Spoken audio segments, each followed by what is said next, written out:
It's got an Amazon special coming out early next year called Russell Peters Deported, which he filmed in Mumbai, India, and he recently wrapped his Deported world tour.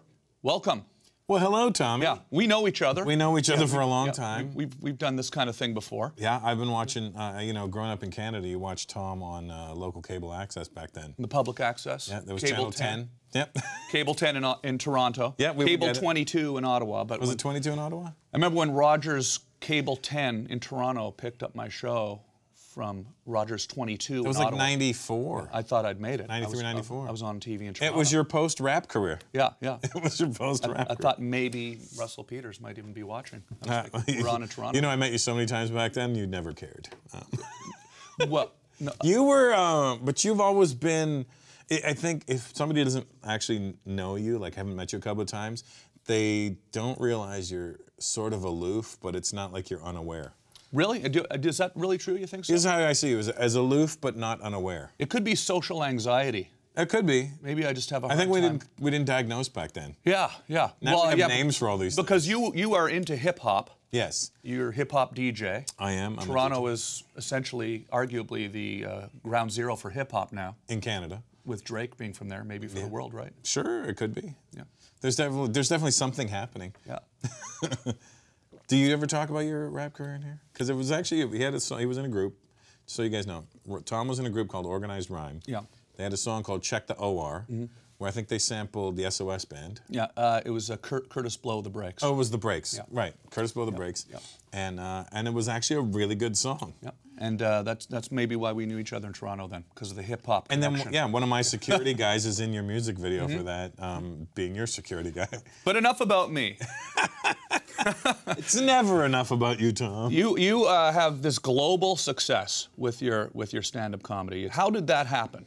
I don't know, to be honest with you. I just started doing it 30 years ago, and when I started, there was nobody that looked like me.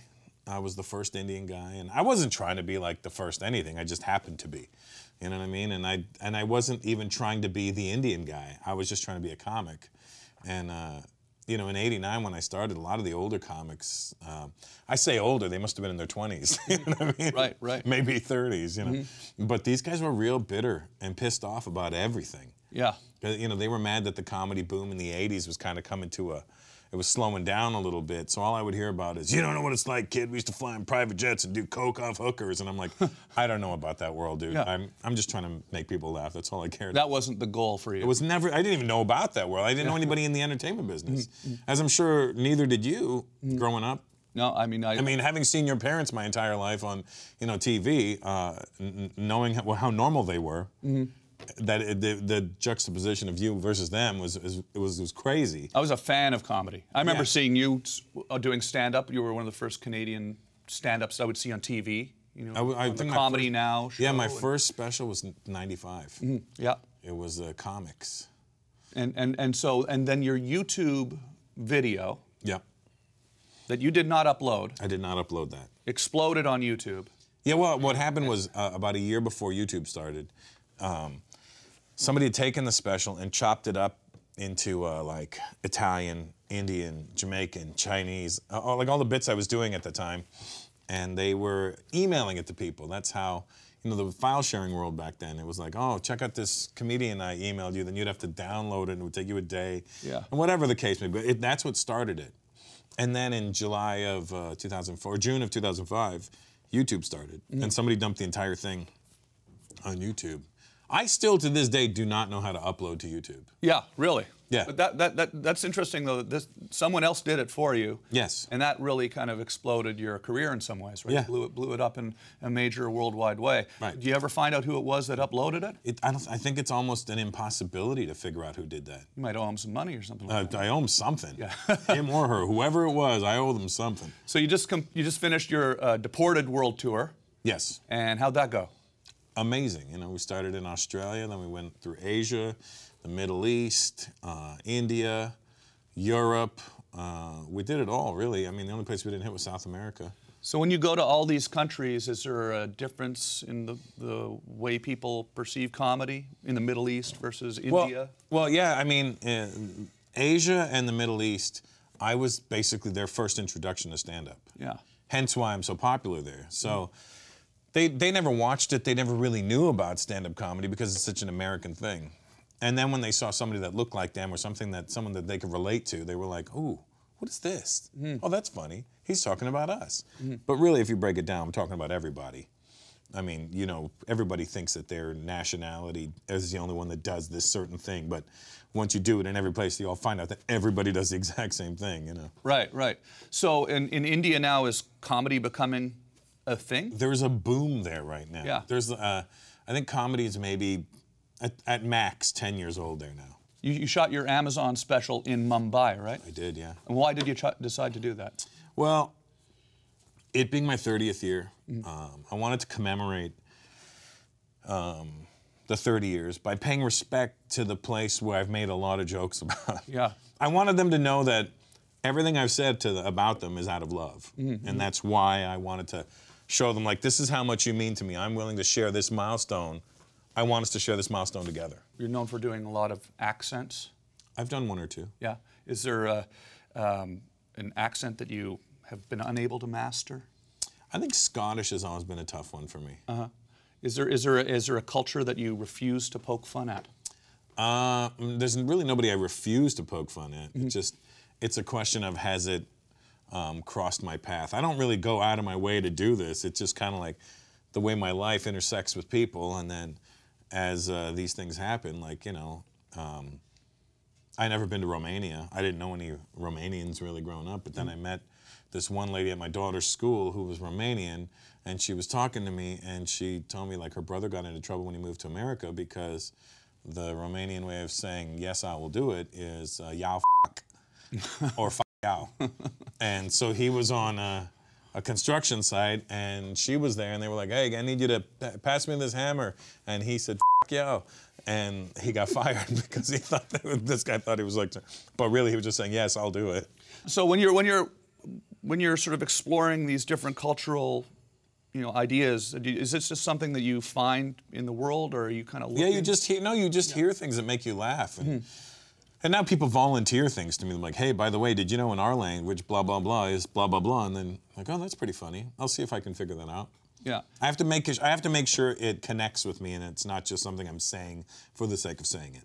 How does it feel to be a new dad again? Well, you know, at our age, I think we're the same age, Tommy. Yeah.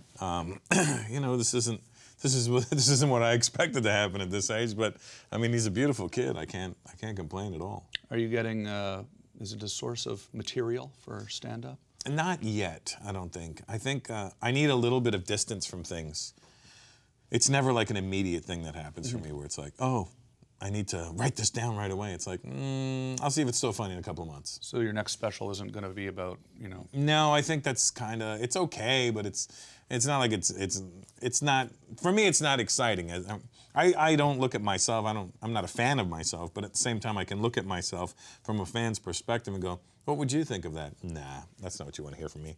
Do you remember the first stand-up show you did? Oh, I do, absolutely, yeah. It was at Yuck Yucks, Young and Eglinton, in November of 1989. And I was like the funny guy in my crew of friends.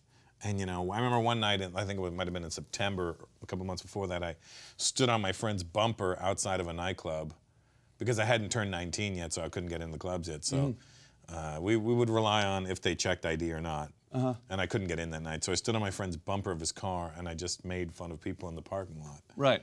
And they were like, man, you got to do stand-up. And I was like, all right. Well, then I was like, oh, man. So I got on stage, and I was horrible. The first time, maybe that would be. No, I mean, you know what it is? That the first time you get on stage, you don't realize how much outside noise there is when you're being the funny guy, you know? And then when you get on stage, it's a dead silent room, and they're just waiting on you. And that's when you realize, oh, this is real now. So what made you decide to do it again? I got a chuckle, I think. Yeah. I think somebody laughed at something really lame that I did or said. And so I got the bug, and I wanted to try it again. And then the second time went better, but I went short on my time. You get 5 minutes. I think I did 2.5, 3 maybe. And then I was like, good night. And so you started writing and performing regularly, and then it became... I started to figure things out, you know. And my dad was trying to discourage me from it. Was he really? Oh, the whole time. Oh, wow. Because my dad, when he moved to Canada in the 60s, my dad was an English major, and writing was his forte. So if you ever read anything my dad wrote, you'd be like, wow, this guy is amazing. But my dad was a short, dark, brown man, and he had a mild Indian accent, but his name was Eric Peters. He submitted something, some writings to a newspaper who was looking for an editor or a writer or something, and they were like, wow, this is amazing, come on in for an interview. You read this, you see Eric Peters, you're like, this is our guy. And my dad walks in, they're like, oh no, job's been filled. Oh, really? So it broke my dad's heart, so he didn't want me to get my feelings hurt by the industry. So he would try to discourage me from it by saying things like, this isn't the industry for us. So we don't do these types of things. It's for the blacks, the Jews, the whites. It's their world, and we don't do this. And I go, well, that's why I want to do this, because we don't do this. Yeah. I need to change something. Yeah. And was he amazed when you found success? He passed away right before it blew up. Wow. Like literally the year, like March of 2004, my dad passed away, and by the end of 2004, I was on my way. Yeah. What do you think he would think of how things I think he'd be gone? amazed by it, because he always thought I did very lowbrow stuff. Yeah. My dad was always like, you need to expand your repertoire. Yeah. That's what my dad would tell me. And I'm like, thanks, Dad. It's very helpful of you. You need to read Reader's Digest. They have funny stories. I'm like, I'm not reading Reader's Digest. Now, that you must hope that he can be aware from another place. Yeah, well, I mean, if that exists, yeah, I hope so. Never miss a beat. Subscribe to Larry King Now and watch new episodes every day.